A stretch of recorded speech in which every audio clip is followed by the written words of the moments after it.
بسم اللہ الرحمن الرحیم۔ کربلا کے بعد یزید کی دردناک موت۔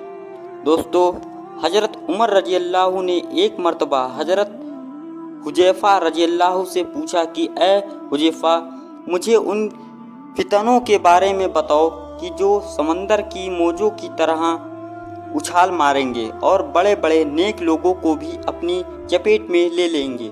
تو حضرت حذیفہ رضی اللہ نے جواب دیا کہ اے امیر المومنین، آپ کو ان فتنوں سے ڈرنے کی کوئی ضرورت نہیں ہے، کیونکہ جب تک آپ زندہ رہیں گے تب تک ان فتنوں کا دروازہ بند رہے گا۔ یہ سن کر حضرت عمر رضی اللہ نے پوچھا کہ اے حذیفہ، ان فتنوں کا دروازہ کھولا جائے گا یا توڑ دیا جائے گا؟ تو حضرت حذیفہ رضی اللہ نے جواب دیا کہ اے امیر المومنین، وہ دروازہ توڑ دیا جائے گا، اور وہ دروازہ آپ خود ہو۔ یہ اشارہ تھا کہ حضرت عمر رضی اللہ کو آگے چل کر شہید کر دیا جائے گا۔ دوستو، یہ بخاری شریف کی روایت ہے، اور حضرت عمر رضی اللہ نے دروازے کے بارے میں جو یہ بات پوچھی کہ آخر اسے توڑ دیا جائے گا یا کھول جائے گا، تو یہ اس وجہ سے پوچھا کہ اگر دروازہ کھولا جائے تو اسے بند کرنا آسان ہوتا ہے، لیکن اگر دروازہ توڑ دیا جائے تو پھر وہ دوبارہ کبھی بند نہیں ہو سکتا۔ اور پھر آگے چل کر ایسا ہی ہوا کہ جس دن نے حضرت عمر رضی اللہ کو شہید کیا گیا تو ان فتنوں کا دروازہ ایسا ٹوٹا کہ آج تک بند نہ ہو سکا۔ حضرت ابو ہریرہ رضی اللہ اپنی آخری عمر میں یہ دعا مانگا کرتے تھے کہ اے اللہ، مجھے 60 ہجری کے بعد لڑکوں کی حکومت آنے سے پہلے اپنے پاس بلا لینا۔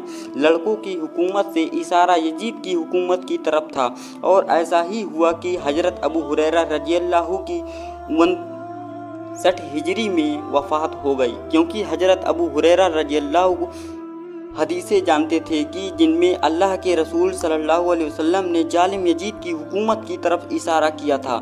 فرماتا تھا کہ آگے چل کر ایک ظالم بندہ حکومت پر بیٹھے گا اور وہ میرے بچوں کو ذبح کر دے گا۔ ایک بار اللہ کے رسول صلی اللہ علیہ وسلم اپنے کمرے میں بیٹھے حضرت حسین رضی اللہ کو سینے سے لگا کر زور زور سے رو رہے تھے۔ اتنی دیر میں حضرت ام سلمہ رضی اللہ کمرے میں آئی تو اللہ کے رسول صلی اللہ علیہ وسلم کی ایسی حالت دیکھ کر دل تڑپ اٹھا اور پوچھنے لگی کہ اے اللہ کے رسول، آپ کو کیا ہو گیا ہے؟ کیا حسین کو کوئی چوٹ لگ گئی ہے؟ تو اللہ کے رسول صلی اللہ علیہ وسلم نے فرمایا کہ نہیں، بلکہ ابھی میرے پاس ایک ایسا فرشتہ آیا تھا کہ جو آج سے پہلے کبھی زمین پر نہیں اترا۔ اس نے مجھے بتایا کہ اے اللہ کے رسول، آپ کے اس بچے حسین کو آپ کی امت ذبح کر دے گی۔ پھر اللہ کے رسول نے فرمایا کہ میں دیکھ رہا ہوں کہ ایک کالا کتا جس کے سینے پر سفید داغ ہے، وہ میرے اس بچے کو خون چاٹ رہا ہے۔ اے اللہ کے رسول صلی اللہ علیہ وسلم نے سمر کی طرف اشارہ کیا تھا کہ جس نے کربلا کے میدان میں حضرت حسین کا سر کاٹ کر نیزے پر لٹکا دیا تھا۔ سمر کو سفید داغ کی بیماری تھی اور وہ رنگ سے کالا بھی تھا۔ سن 60 ہجری کے بعد یزید مسلمانوں کا بادشاہ بنا، حالانکہ وہ مسلمانوں کا بادشاہ بننے کے بالکل لائق نہیں تھا۔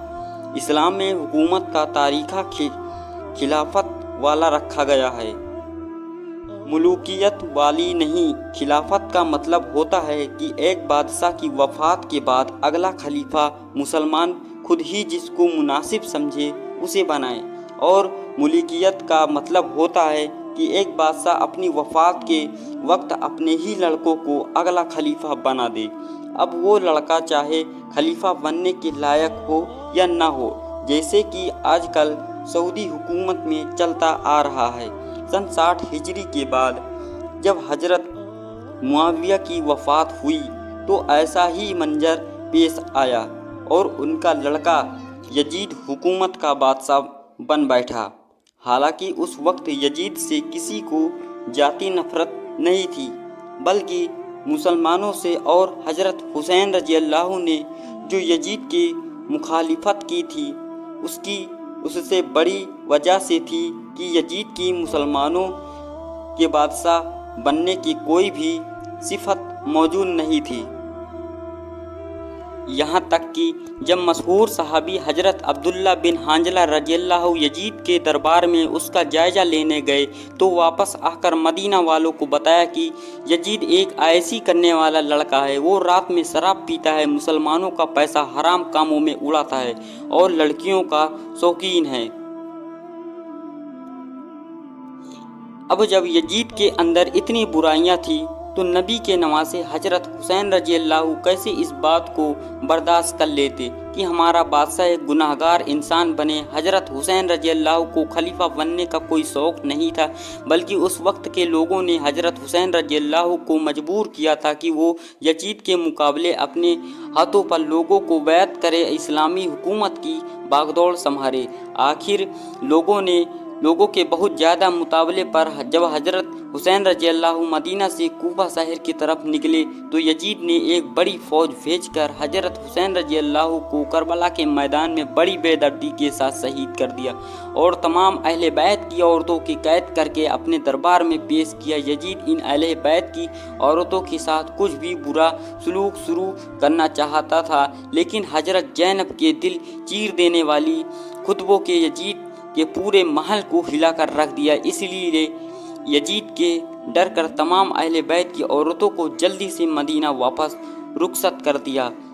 हजरत ज़ैनब रज़ियल्लाहु जिस वक्त मदीना पहुंची तो लोगों को करबला की दास्तान सुनाई और हजरत हुसैन रज़ियल्लाहु पर होने वाले जुल्म सितम से आगाह किया, तो उसे सुनकर सारे मदीना वाले यजीद के दुश्मन बन गए। यजीद ने हजरत ज़ैनब को तो मदीना से निकलवा दिया, लेकिन उनकी दिलों को चीर देने वाली आवाज़ से लोगों में इख्तिलाफ बर्पा कर दिया और फिर सन 63 हिजरी में सारे मदीना वाले यजीद के दुश्मन बनकर खड़े हो गए और आम ऐलान कर दिया कि हम यजीद को अपना बादशाह मानने से इनकार करते हैं। ये खबर जैसे ही यजीद को पहुंची तो आपने शाम की एक बड़ी फौज को हुक्म दिया कि जाओ और मदीना वालों पर हमला बोलो, लेकिन पहले 3 दिनों तक उन्हें समझाना, अगर वो अपनी हरकत से बाज आ जाते हैं तो ठीक है, वरना उन पर हमला करके सभी को ख़त्म कर देना। और एक बात का ख्याल रखना कि हजरत हुसैन के लड़के जैनुल आबदीन को कुछ भी ना करना, अगर वो बात ना माने तो उन्हें उनके हाल पर छोड़ देना। ये पूरी 12,000 की फौज थी। जब ये लोग मदीना पहुँचे तो बड़े बड़े सहाबा इकराम को मजबूर किया कि वो यजीद को अपना खलीफा मान ले, लेकिन सब ने साफ इनकार कर दिया। तो यजीद की इस फौज ने मदीना वालों पर हमला करके उनके घरों को तोड़ना शुरू कर दिया, उनको औरतों के बेपर्दा करने के मैदान में खड़ा किया और बड़े बड़े सहाबा इकराम को गर्दनें काट कर शहीद कर। इस वाक़ियों को वाकई हरा कहा जाता है। तारीख की हर किताब में जालिम यजीद की हुकूमत का ये वाक़या लिखा हुआ है। यहाँ तक कि बुखारी व मुस्लिम जैसी हदीस की बड़ी किताबों में भी वाक़या हर्रा की दर्दनाक दास्तान मुख्तसर तौर पर जिक्र की गई है। इस जंग में यजीद की फौज ने बहुत बेदर्दी के साथ बड़े बड़े सहाबा इकराम को शहीद किया। यहाँ तक कि एक रिवायत के मुताबिक पूरे 10,000 मुसलमानों को शहीद कर दिया गया था, जिनमें कुछ ऐसे सहाबा इकराम भी थे कि जिन्होंने जंगे बदर जैसी अजीम जंगों में हिस्सा लिया था। जालिम यजीद की फौज ने उन बूढ़े सहाबा इकराम को भी ना छोड़ा और उनका पाकीजा खून गर्दनें काट कर सड़कों पर बहा दिया। इसी जंग में एक मशहूर सहाबी हजरत अब्दुर्रहमान बिन सौफ रज़ियल्लाहु भी शहीद कर दिए गए। यजीद की फौज ने इतना खून बहाया कि एक रावी लिखते हैं कि सड़कों पर सहाबा इकराम का ऐसा खून बह रहा था कि कदम रखने की भी जगह नहीं मिलती थी। हाफिज इब्ने कुतैबा अपनी एक किताब में लिखते हैं कि यजीद के लश्कर का एक फौजी किसी बड़े सहाबी के घर में घुस गया और तलवार लहराते हुए औरतों से कहने लगा कि घर में जो कुछ भी सामान हो वो मेरे हवाले कर दो। तो घर की उन पाकीजा औरतों ने जवाब दिया कि घर का सारा सामान तुम्हारे दूसरे सिपाही लूट कर ले जा चुके हैं। ये सुनकर उस सिपाही ने घर के एक दूध पीते बच्चे को गर्दन फाड़कर उठाया और बहुत तेज दीवार पर दे मारा कि जिससे उस लड़के का सर फट गया और उसकी मौत हो गई। ये जंग इतनी दर्दनाक थी कि 3 दिनों का मदीना की मस्जिदें में नमाज ना हुई। यहाँ तक कि लिखने वालों ने लिखा है कि यजीद की इस जालिम फौज ने अपने घोड़े मस्जिद नबवी में हुजूर सल्लल्लाहु अलैहि वसल्लम के रोजे के पास लाकर बांधे और रसूल के मेंबर की बहुत बेरहमती की।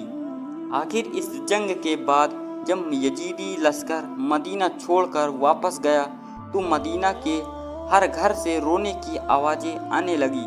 बड़े बड़े सहाबाए किराम शहीद को चुके थे और जो बच्चे भी उन्हें ज़बरदस्ती यजीद के बादशाह मानने पर मजबूर किया गया था।